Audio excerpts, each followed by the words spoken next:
What's up, guys? Maximilian here, and actually going to take a delay on Arcade Stories this week. Going to recover it with another story of some kind. This is kind of related to arcades and competitive gaming and things like that. However, it is something a bit more serious that I've kind of had questions about in the past, and I've also not really covered, especially online with this, like with doing things on YouTube and stuff like that. And it's something I wanted to kind of come clean with and explain to everybody. And it's the issue of Max being like a competitor and going to tournaments and stuff like that, and how that kind of like all stopped back in 2011 around like the mid-year when Marvel came out. I actually really wanted to compete at EVO in 2012. However, at the time I had other obligations. When my pool was happening, I had to do a bunch of shooting for the panel that I was going to be hosting a couple hours later, and during that time afterwards I had to do a bunch of work for Machinima because I was a host for one of their live shows at the time, and it just work kind of took over, and I really did not have a chance to even compete at EVO, and it was kind of a bummer because I ran into the guy. If you're watching, dude, that's awesome. I ran into the guy that was actually going to be my first seed like player, and he's like, "We're playing in the first seed." I'm like, "That's awesome. I'm going to try to make it." And we kept filming, and I couldn't do it because I actually had to go back to my room to finish editing the EVO Assist Me intro that a lot of people seem to enjoy, which was with X23 and everybody like that. Anyway, I felt terrible, and I felt totally awful that I wasn't able to compete because I was looking forward to getting back into it because what happened to me back when I was serious into competing, like this was way back in the day. This is before there was really streaming. There was no video recording capture stuff in arcades. Like, when I was really competitive into Street Fighter and fighting games for the most part, was started with the original Marvel vs. Capcom. This is pretty much 2000, pre-2000. And beyond that, it just went into a variety of games between Third Strike, CVS2, and other things like that, like other fighting games, especially Soul Calibur 2. I think I might actually reserve my Soul Calibur 2 days for an episode of Arcade Stories. I completely forgot about that game. Anyway, moving on, I've had a pretty deep competitive history with a lot of these games, and I took it really seriously. I practiced, I trained a lot, had a full-time job though, went to college full-time, so the amount to play was pretty much reserved because there was actually an arcade at my college that I went to all the time in my whatever spare time I had off, and sometimes when I was actually off as well from school and work, I would just go to the arcade to play games and hang out with everybody. Regardless, that's kind of where I grew up, and that's where my competitive nature lies, was with old arcades. And what happened is around 2011 or so, Marvel 3 came out, and I wanted to really stay close to the Marvel 3 competitive scene, unlike Street Fighter 4. I was really nurturing the Street Fighter 4 competitive scene when it was in its vanilla version, the original SF4, but when Super came out, I didn't really like the changes very much, and I kind of just dropped off the face of the planet and made a few videos here and there, and just contributed wherever I could, but I wasn't really motivated to go to tournaments anymore, just because I didn't like the game very much. That's a different story. So in 2011, Marvel 3 comes out. I make an oath to myself that I'm going to get good at these games. I'm actually not going to drop them. I'm going to get good. I'm going to spend time. I'm going to go to tournaments. And that's what I did. I actually went to several Wednesday night fights, and through that process, a lot of guys knew who I was because I was making like SRK posts all the time regarding a lot of characters with pre-release information for Ultimate Marvel 3 because I had some time with the game, actually quite a bit of time with the game, and I made that Decade of Pipe video, and I was just doing my best just to spread the word about how you should be playing this game because nobody knew how to play Marvel 3 because you had Marvel 2. And essentially, a lot of the Tatsunoko vs. Capcom guys had a big leg up on everybody, and I definitely was not a TVC player. I actually owned the game, but a lot of that stuff really threw me off because it was very different from Capcom Fighters. So I met a lot of guys at like Wednesday night fights. This was back when it was at the Proud Bird. It was like in that giant ballroom. It was like a major every week is what it was. There was like 80 to 90 people joining the Marvel, tournament every single week. This was back when Justin Wong and Flo were winning every single tournament, and it was just absolutely ballistic crazy how many people were there. And that's when I was getting really competitive, and I was really enjoying it. I think the best I had done was the first time I went there, I think I might have gotten top 16. And then the last time I had gone before I started working on other stuff, because this is right as I began the Online Warrior series, and the whole goal of the Online Warrior series was for you to take the online experience and take it to tournament setting and like use the experience and all the knowledge you've gained while playing online and all these matchups to a tournament setting and actually perform well and do pretty good based off online, because online did not have that much legitimacy as far as fighting games went, even back in 2011, which seems like a long time ago, but it really wasn't in the scheme of things. So I went to Wednesday Night Fights a whole bunch. Like, I think I went like 4 weeks in a row, maybe 5, and the last time I went, I got top 8. It was a huge turnout too, because there was all these guys from Empire and a bunch of guys from the East Coast that came down for this huge Wednesday night fight, and I was on the stage for top 8, and I think I lost to oh man, who did I lose to? He was an extremely good X-23 player. Tatsu. It was Tatsu. It was back when Tatsu was playing Marvel, and he was damn good with the DHC glitch. This was right as the DHC glitch technology came out, and he just one-touched you. One-touch killed you with everything because of the DHC glitch. Anyway, so around that time, I'm making the Online Warrior series, spending like all my free time. I'm working like 9 hours a day, come home from driving in traffic, and I would spend literally 5-6 hours learning how to edit and putting together something like the Online Warrior. And then I would go to Wednesday Night Fights on my days off, and I'm also married at the same time. And then I began working on Assist Me, which was just this wonderful idea I had about doing costume characters, teaching me how to play with like inspiration from Angry Video Game Nerd and other web shows that I love watching. Essentially, I just wanted to make something that I really wanted to watch, and that's how Assist Me kind of started.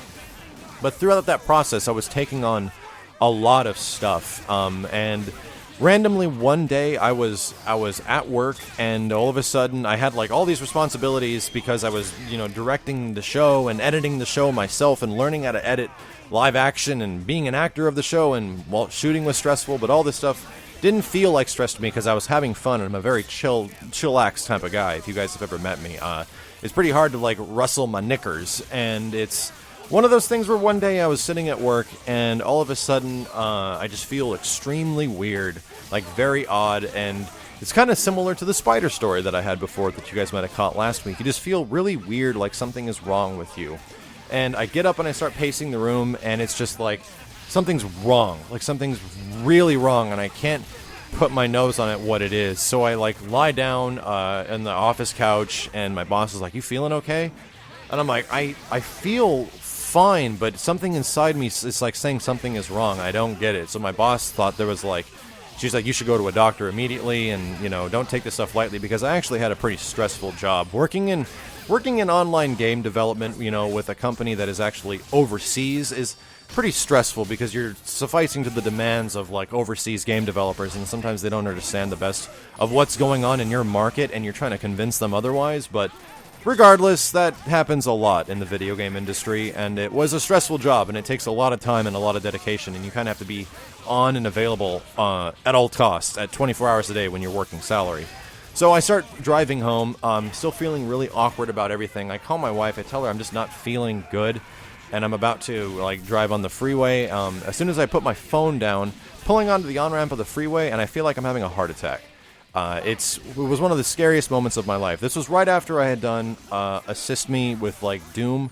I was making like the first and second episode of Assist Me with Doom and going to tournaments and doing all this stuff, but I didn't realize I was taking on a lot of responsibilities, and I thought I was about to die.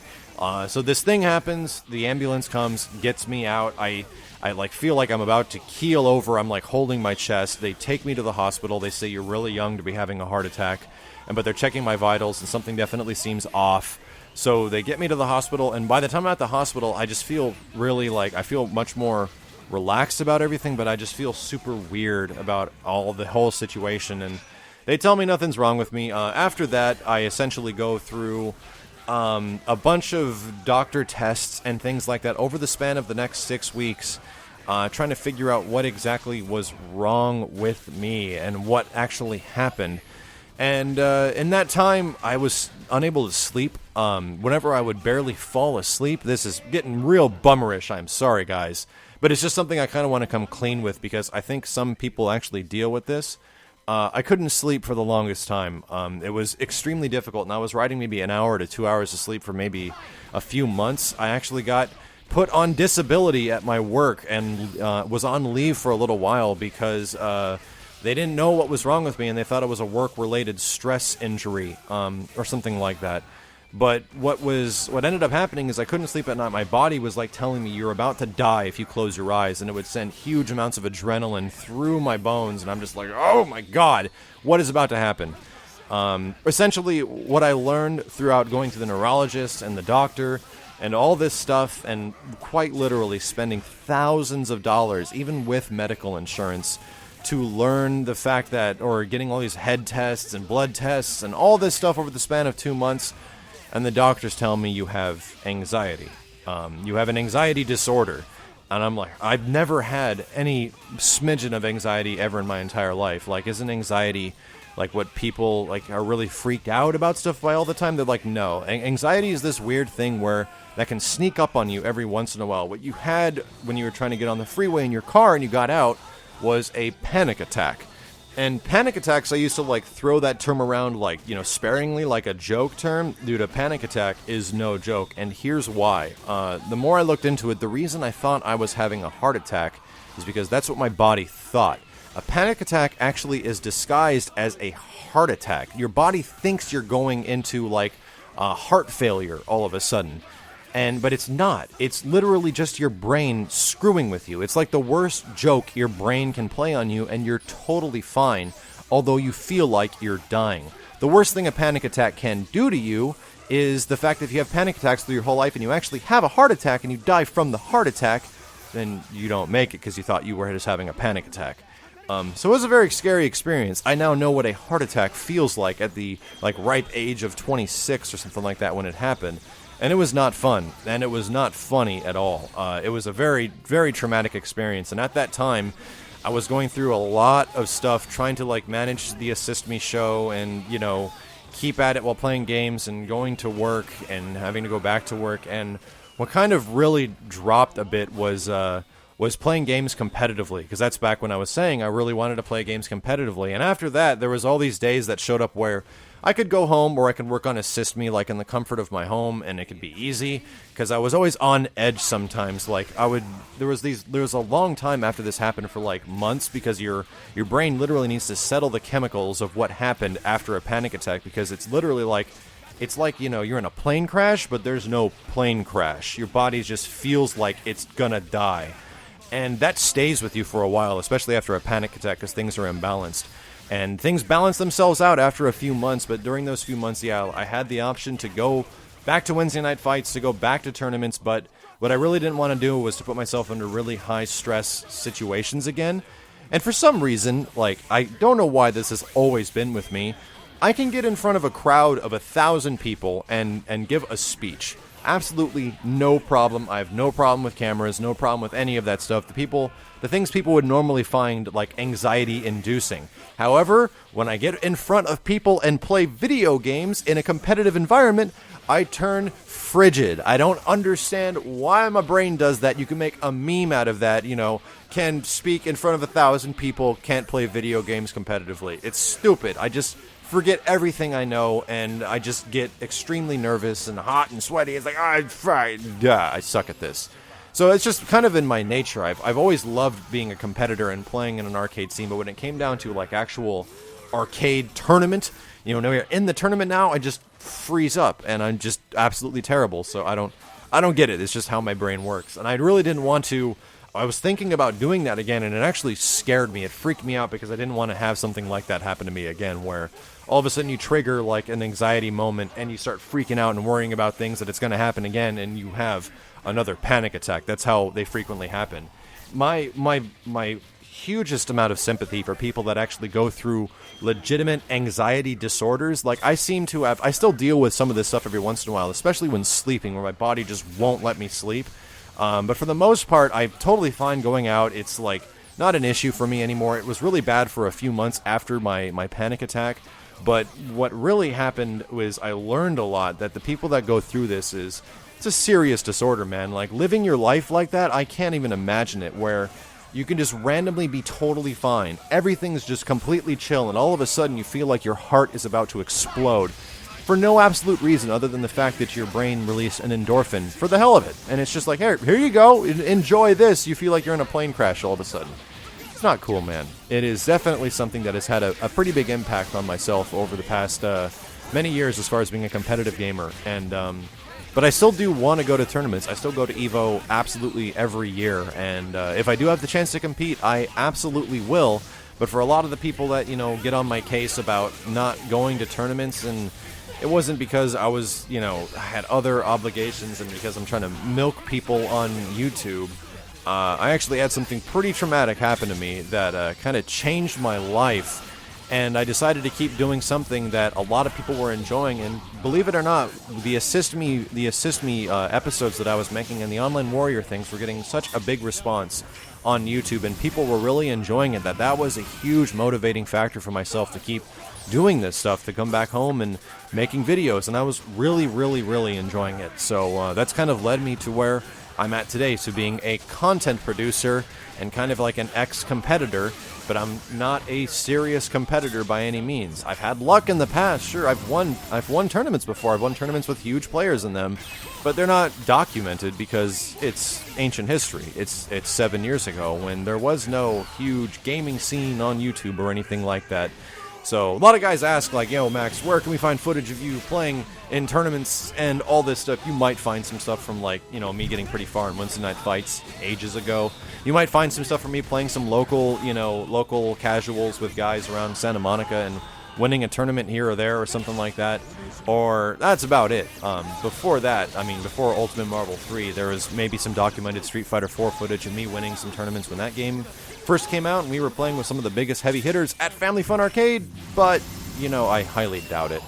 So I do apologize for the guys that would like me to be competitive in nature. I am naturally a very competitive person, and when I had this thing happen to me, I kind of transferred that over to putting my all and putting my best into, like, what I'm doing, and it kind of transferred over to, like, YouTube, and it really worked out. It really translated to other things. I got gigs with Capcom. I got gigs with big companies like Machinima, and all these other, like, editors and freelance jobs that I've gotten as a result of all this stuff has pretty much come from all the time I've spent because I felt like I was competing with myself to do my best in something, and whether or not that was a fighting game of the past or a skill set that I was trying to develop, you know, as a side of fighting games, then, well, that's kind of what it ended up being, and that's essentially why I'm here today. And if that panic attack didn't happen, who knows, man, I might be doing something totally different right now.